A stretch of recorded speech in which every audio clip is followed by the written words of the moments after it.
Face à son détective privé et son client, Serge Levay fait mine de ne pas reconnaître les deux adolescentes sur les caméras de vidéosurveillance et leur dit qu'elles n'ont pas des têtes de braqueuses, allant même jusqu'à dire qu'elles sont peut-être venues simplement pour la piscine.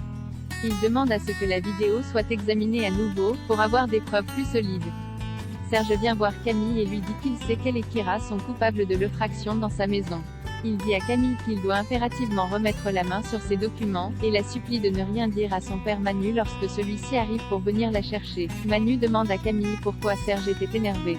Camille lui ment en disant qu'il s'est emporté pour une broutille. Plus tard, Camille appelle Kira pour lui annoncer que le B sait tout. Kira suggère à Camille de nier en bloc jusqu'à ce qu'elle trouve une solution.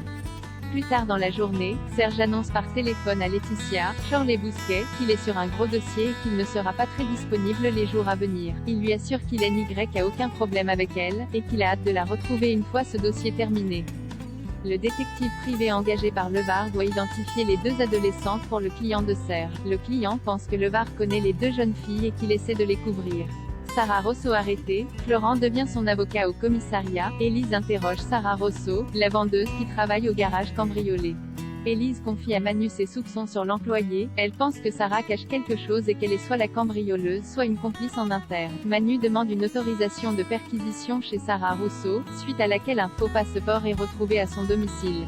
Enzo aide Florent à emménager dans son nouveau bureau. Johanna et Florent travaillent sur le dossier de Madame Privat, qui est accusée de concurrence déloyale suite à la création de sa nouvelle gamme de fours. Le dossier s'annonce compliqué mais les 200 € d'honoraires par heure motivent les deux associés.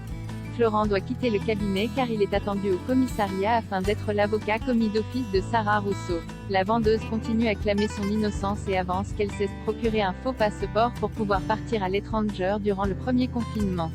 À l'hôpital, Yann annonce à Alex que le procureur ordonne la mise en examen de Myriam et Claire en partie à cause de l'article sur le blog Les Flamants Roses. Pour Alex, il est n'y a pas d'éléments à charge. Alex conseille à Myriam de faire une croix sur l'héritage avant que les choses s'enveniment. Myriam n'est pas emballée par l'idée car elle refuse de laisser le champ libre à Céline.